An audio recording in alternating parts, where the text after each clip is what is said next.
Welcome to Dateline SAU, your source for the latest news and sports from St. Ambrose University. I'm Sierra Mari. And I'm Abigail Varkalis. In a response to the Russian invasion of the Ukraine, the St. Ambrose Model UN has been rallying SAU students together in a show of support for the citizens of Ukraine. So because of the current humanitarian crisis in Ukraine, we thought it'd be really important to show our support as a club and as a campus community towards a community, another community that is being oppressed by Putin and Russia. All week, the Model UN Club gave SAU students opportunities to donate to Ukraine and to write letters to the Russian Minister of Defense.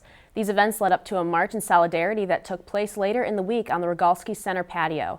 The march included a few guest speakers, handmade signs, and chants to support Ukrainians during these trying times. Renovations are expected to start soon to the old Leclair Gymnasium, as it will be transformed into the Higgins Hall for Innovation and Human-Centered Design.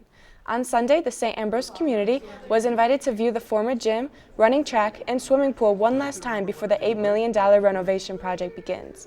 The 105-year-old structure will be transformed into 5 modern classrooms and some 20 offices.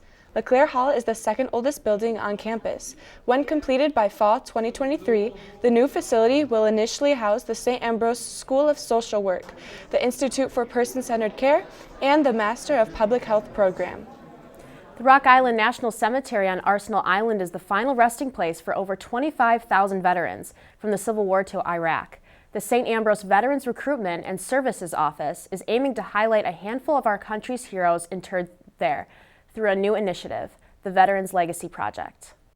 The Veterans Legacy Project is an extended memorialization of veterans that are buried at the Rock Island National Cemetery. We will be featuring 300 veterans out of the over 25,000. So that's been one of our most challenging things, is to pick the 300. But we will create curriculum kits that include cards for each of the veterans. Each card will have some stats, a picture, and some interesting facts about the veteran. It will also have a QR code. Once the kids scan that, it will take them to a website that we're building. The kits with the 300 cards will be given to local upper elementary and junior high schools. While the project will benefit St. Ambrose students and bring history to local area schools, Woodhurst says that the main goal of this project is to keep the legacy of our veterans alive, no matter what life they may have led. So I've heard a couple times people say that veterans die twice. They die when they, or I guess anyone, when you actually die, and then again once you're forgotten. So it's very important to keep the history alive, keep these people's stories going. Some of them have very, very interesting lives, and then some of them just came back and lived regular lives. So, but it is important to remember them and to acknowledge their service. And you know, a lot of times they are ordinary people doing extraordinary things, and they all served their country and served the people of this country. Research positions for the Veterans Legacy Project are still open. It is a paid position, $10 an hour, and does not affect your student work-study status. If interested, email Natalie Woodhurst at woodhurstnataliem@sau.edu to get started. Students interested in the health sciences attended a career fair in the Rogalski Center last week. It was hosted by the SAU Career Center.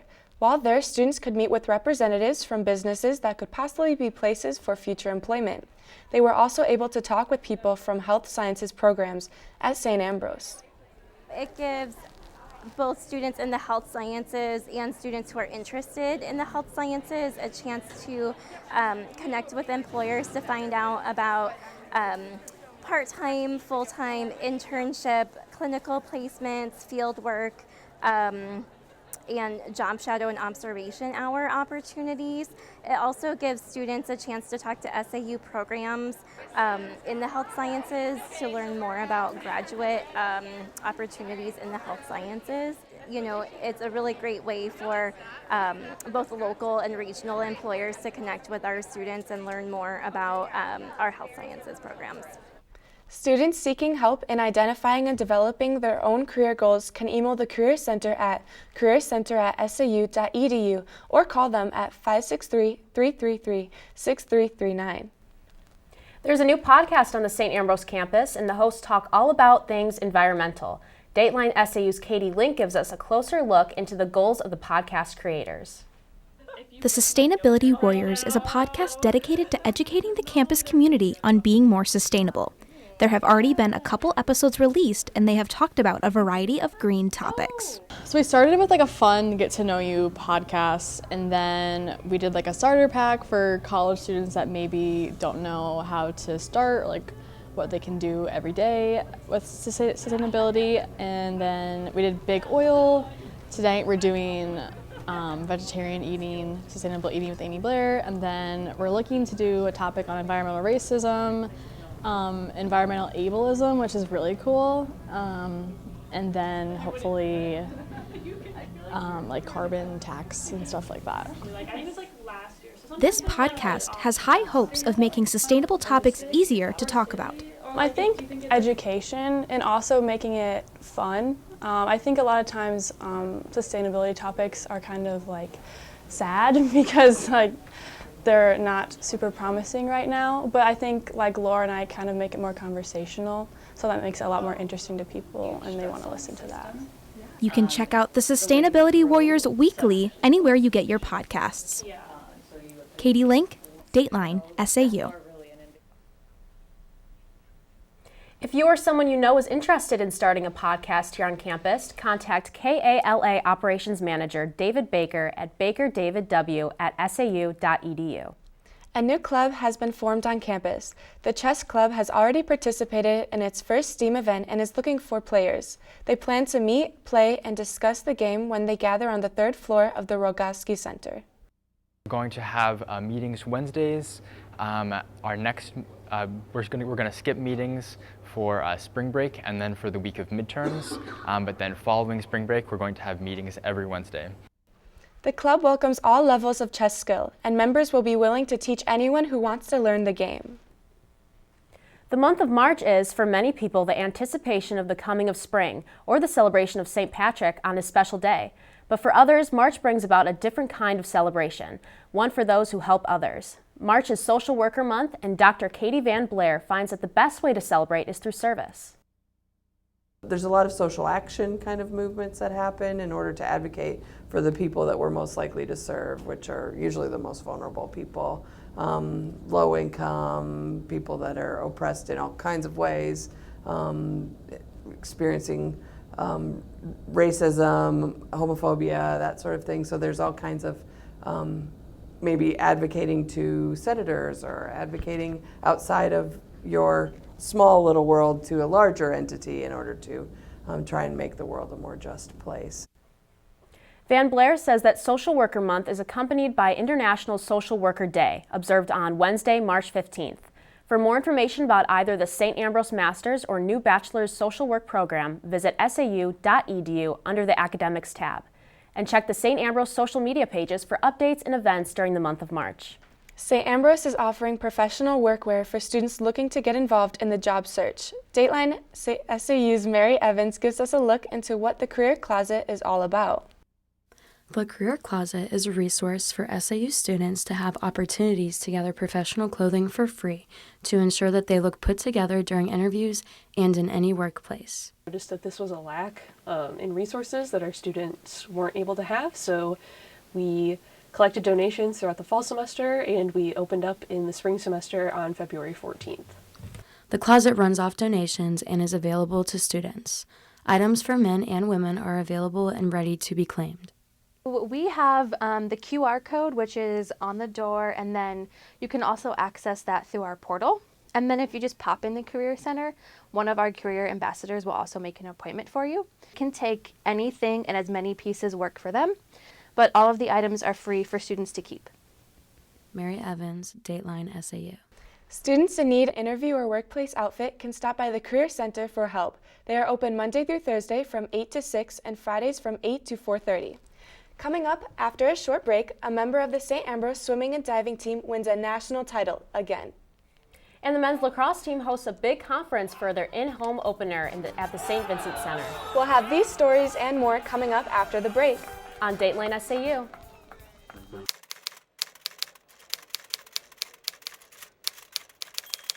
I knew that I wanted to go to a smaller school that was still located in the Midwest, and I remember when I toured here, I felt, compared to other schools, I felt like I was touring the place that I could picture myself next year. I could see myself studying in this library and taking these science courses. Something that really stood out to me when I toured St. Ambrose was that a faculty member that I talked to earlier in the day, when I passed them hours later, they greeted me with my first name. And I knew that this really was, I felt so welcomed here.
We're more than a radio station. We're your neighbors, investing time in our community. We're mentors, guiding the next generation of broadcasters. We're supporters of veterans, partners with social service agencies, and investigators of history. We're dedicated sports fans. We're committed to the stories that make the Quad Cities unique. We are KALA Radio, 88.5 FM, 106.1 FM. Turn it on, turn it up.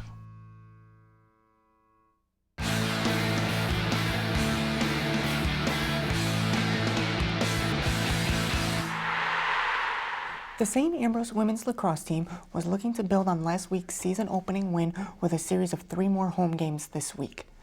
First up, it was the Culver-Stockton Wildcats on Saturday. The Bees had already jumped out to a quick lead when Claire Jeffers scored this goal to make it 3-0.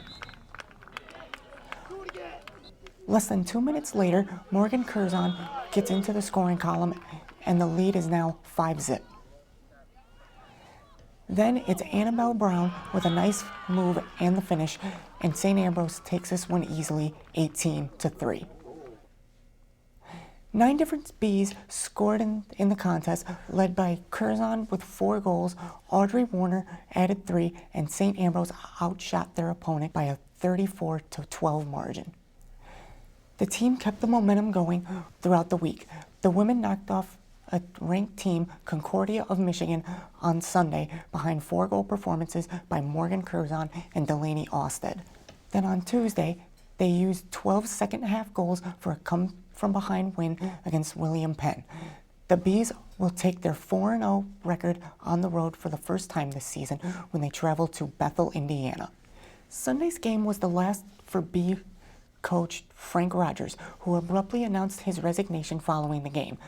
The school's official announcement said Rogers left to pursue other opportunities. SAU quickly named his replacement. He is Jason Siddell. Siddell was a 4-year player at Castleton University in Vermont. He was most recently an assistant coach at Cactus Shadows High School in Cave Creek, Arizona. The men's lacrosse team took its 2-0 record to Chile St. Vincent Center Wednesday, and the Bees did not waste any time. Cole Danner with the quick goal, and the Bees take an early lead. Then it's Michael Shakerin with the shot, and the Bees go up by 2. And check this out. Isaiah Hahn to Michael Keating with the acrobatic finish, and the Bees win this one 14-7. Danner ended up with a game-high 5 goals, while Keating and Shakerin had 3 each. The team moves to 3-0 on the season and will play another conference foe, number 10, Columbia College, at home Sunday. Andrea Adam became a 7-time national champion when she won the 3-meter diving competition at the NAIA National Swimming and Diving Championships in Columbus, Georgia. It's her 4th national title in that event. She has 3 1-meter diving titles to her credit, but fell just short of winning that event this year, placing 2nd. As a team, the Bees had 11 All-American finishes at Nationals. With the men placing 7th as a team, the women took 14th place. The men's volleyball team dropped both games they played this week. On Sunday, they got swept by 10th-ranked Lourdes University. Then on Tuesday, the team got swept by Trinity Christian College. The Bees are now 8-12 on the season. Their next home game is Tuesday, March 15th versus Calumet St. Joseph. 4 Bees from the St. Ambrose men's indoor track and field team competed at the NAIA Indoor Championships last week in Brookings, South Dakota. Senior Nolan Rudd set a school record in the 3,000-meter run on his way to a 15th place finish. Will Repstema competed in the 60-meter hurdles and the 400-meter dash, while Mick Salinas and Jonah Wilson competed in throwing events. The Bees will now turn their attention to the outdoor season, which will begin later this month. And that's it for sports this week. I'm Elijah Jakovic. And that's all we have for you on this edition of Dateline SAU. We'll be back next week with the latest news and sports from St. Ambrose University. Remember to check out the SAUtv Facebook and Instagram pages for our newscasts, late-breaking news, and more. You can also find news stories and videos on The Hive at SAUthebuzz.com. Thank you for watching. We'll see you next week.